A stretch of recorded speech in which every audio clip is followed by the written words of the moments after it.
Hi friends, welcome to Mom nest.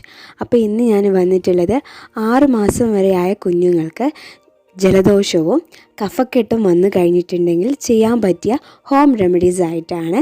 ഇതിന് തൊട്ട് മുന്നേ ഞാനൊരു വീഡിയോ ഇട്ടിട്ടുണ്ടായിരുന്നു. അതായത് കഫക്കെട്ടും ജലദോഷവും 1 വയസ്സൊക്കെ കഴിഞ്ഞ കുഞ്ഞുങ്ങൾക്ക് വന്നിട്ടുണ്ടെങ്കിൽ ചെയ്യാൻ പറ്റിയ ഹോം റെമഡീസ്. അപ്പോൾ ഇന്ന് ഞാൻ പറയുന്നത് 6 മാസം വരെയുള്ള കുഞ്ഞുങ്ങൾക്കുള്ളതാണ്. കാരണം ഇതിനു മുന്നേയുള്ള വീഡിയോയിലുള്ള ഇൻഗ്രീഡിയൻസ് ഒന്നും ചെറിയ കുഞ്ഞുങ്ങൾക്ക് കൊടുക്കാൻ പറ്റിയതല്ല.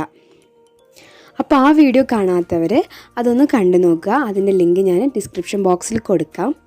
അപ്പോൾ നിങ്ങൾ ഈ ചാനൽ സബ്സ്ക്രൈബ് ചെയ്തിട്ടില്ല എന്നുണ്ടെങ്കിൽ പെട്ടെന്ന് തന്നെ സബ്സ്ക്രൈബ് ചെയ്യുക. അതിൻ്റെ തൊട്ടടുത്തുള്ള ബെൽ ഐക്കൺ ഉണ്ട്, അതും കൂടി ഒന്ന് എനേബിൾ ചെയ്യുക.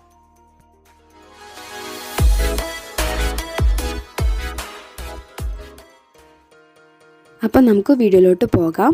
6 മാസം വരെയുള്ള കുഞ്ഞുങ്ങൾക്ക് കഫക്കെട്ടും ജലദോഷമൊക്കെ വന്നു കഴിഞ്ഞിട്ടുണ്ടെങ്കിൽ റെഗുലറായിട്ട് ബ്രസ്റ്റ് ഫീഡ് ചെയ്യുക എന്നുള്ളത് ആണ് ഏറ്റവും വലിയ മരുന്ന്. കാരണം ബ്രസ്റ്റ് മിൽക്കിലൂടെ കുഞ്ഞുങ്ങൾക്ക് ഒരുപാട് ആൻറ്റിബയോട്ടിക്സ് കിട്ടുന്നുണ്ട്.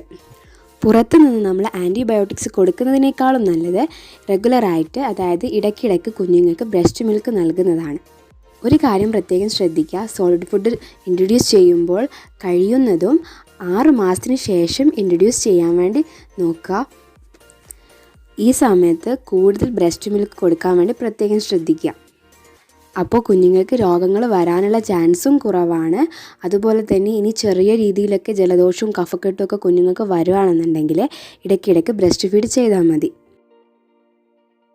അടുത്ത കാര്യം എന്ന് പറയുന്നത്, കുഞ്ഞുങ്ങളെ കോക്കനട്ട് ഓയിൽ കൊണ്ട് നന്നായിട്ട് മസാജ് ചെയ്യുക.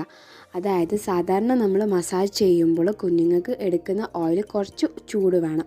അതുപോലെ തന്നെ കുഞ്ഞുങ്ങൾക്ക് കഫക്കെട്ടും ജലദോഷമൊക്കെ ഉള്ള സമയത്ത് കുറച്ച് തുളസിയുടെ നീരും കൂടി ചേർത്തിട്ട് പിന്നെ ഇളം ചൂടിൽ കോക്കനട്ട് ഓയിൽ കൊണ്ട് മസാജ് ചെയ്യുക. കുഞ്ഞുങ്ങളുടെ കാലിൻ്റെ അടിയിലും അതുപോലെ തന്നെ ചെസ്റ്റിലും നെറ്റിയിലും പുറംഭാഗത്തൊക്കെ നന്നായിട്ട് മസാജ് ചെയ്യുക. അതുപോലെ കോക്കനട്ട് ഓയിലിൽ ഒരു കഷ്ണം വലിയ ഉള്ളിയും അതുപോലെ തന്നെ തുളസിയും പിന്നെ വെറ്റിലയുടെ ഇലയും കൂടി ചേർത്തിട്ട് നന്നായി ചൂടാക്കിയിട്ട് അത് തണിഞ്ഞതിന് ശേഷം കുഞ്ഞുങ്ങൾക്ക് മസാജ് ചെയ്ത് കൊടുക്കുന്നത് നല്ലതാണ്. അവരുടെ കാലിൻ്റെ അടിയിലും അതുപോലെ തന്നെ നെറ്റിയിലും ചെസ്റ്റിലുമൊക്കെ നന്നായിട്ട് മസാജ് ചെയ്യുന്നത് നല്ലതാണ്. അത് മുതിർന്ന കുഞ്ഞുങ്ങൾക്കാണെങ്കിലും നല്ലതാണ്. അതുപോലെ തന്നെ ഒരു ഇളം ചൂടിൽ മസ്റ്റാർഡ് ഓയിൽ കൊണ്ട് കുഞ്ഞുങ്ങളെ മസാജ് ചെയ്യുന്നതും നല്ലതായിരിക്കും. കാൽപാദം, നെറ്റി, പുറംഭാഗം, ചെസ്റ്റ് ഇവിടെയൊക്കെ നന്നായിട്ട് മസാജ് ചെയ്ത് കൊടുക്കുക. മറ്റൊരു റെമഡിയാണ് പനിക്കൂർക്ക.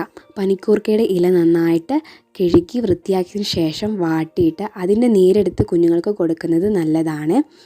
തുളസി നീരും ഇതിൽ ചേർത്ത് കൊടുക്കുന്നത് നല്ലതായിരിക്കും.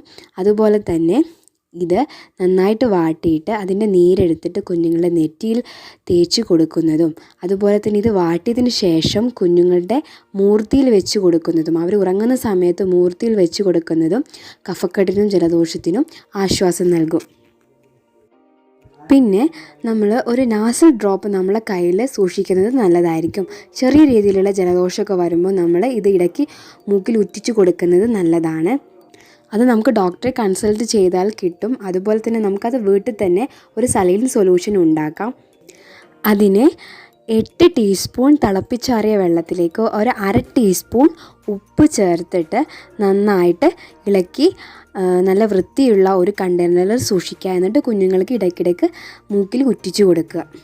മറ്റൊരു റെമഡി എന്താണെന്ന് വെച്ച് കഴിഞ്ഞിട്ടുണ്ടെങ്കിൽ, കുഞ്ഞുങ്ങൾക്ക് കുളിക്കാൻ ഉപയോഗിക്കുന്ന വെള്ളത്തിൽ തുളസിയുടെ ഇല ഇട്ട് നന്നായിട്ട് തിളപ്പിക്കുക.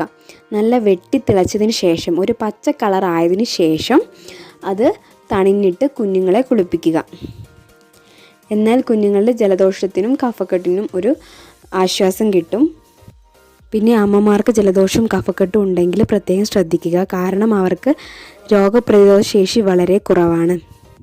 കുഞ്ഞുങ്ങളെ പരിചരിക്കുമ്പോൾ കൈകളൊക്കെ നന്നായി വൃത്തിയാക്കിയതിന് ശേഷം വേണം കുഞ്ഞുങ്ങളെ പരിചരിക്കാൻ. അതുപോലെ തന്നെ ഡയറക്റ്റ് കോണ്ടാക്റ്റ് ഒഴിവാക്കുക. ബ്രസ്റ്റ് ഫീഡ് ചെയ്യുന്നതിന് വലിയ കുഴപ്പങ്ങളൊന്നുമില്ല. വീഡിയോ അപ്പോൾ വൈൻഡപ്പ് ചെയ്യാൻ പോവാണ്. ഈ വീഡിയോ നിങ്ങൾക്ക് എല്ലാവർക്കും ഉപകാരപ്പെടുമെന്ന് വിചാരിക്കുന്നു. നിങ്ങൾക്ക് ഇഷ്ടമായിട്ടുണ്ടെങ്കിൽ തീർച്ചയായിട്ടും ലൈക്ക് ചെയ്യുക. അതുപോലെ തന്നെ നിങ്ങളുടെ ഫ്രണ്ട്സിനും ഫാമിലിക്കൊക്കെ ഒന്ന് ഷെയർ ചെയ്ത് കൊടുക്കുക. പ്രീവിയസ് വീഡിയോസൊക്കെ കണ്ടു നോക്കുക. പിന്നെ നിങ്ങൾ സബ്സ്ക്രൈബ് ചെയ്തിട്ടില്ല എന്നുണ്ടെങ്കിൽ പെട്ടെന്ന് തന്നെ സബ്സ്ക്രൈബ് ചെയ്യുക. നിങ്ങളുടെ നിർദ്ദേശങ്ങളും അഭിപ്രായങ്ങളും ഒക്കെ കമൻറ്റ് ബോക്സിൽ എഴുതിയിടുക. അപ്പോൾ okay, thank you for watching.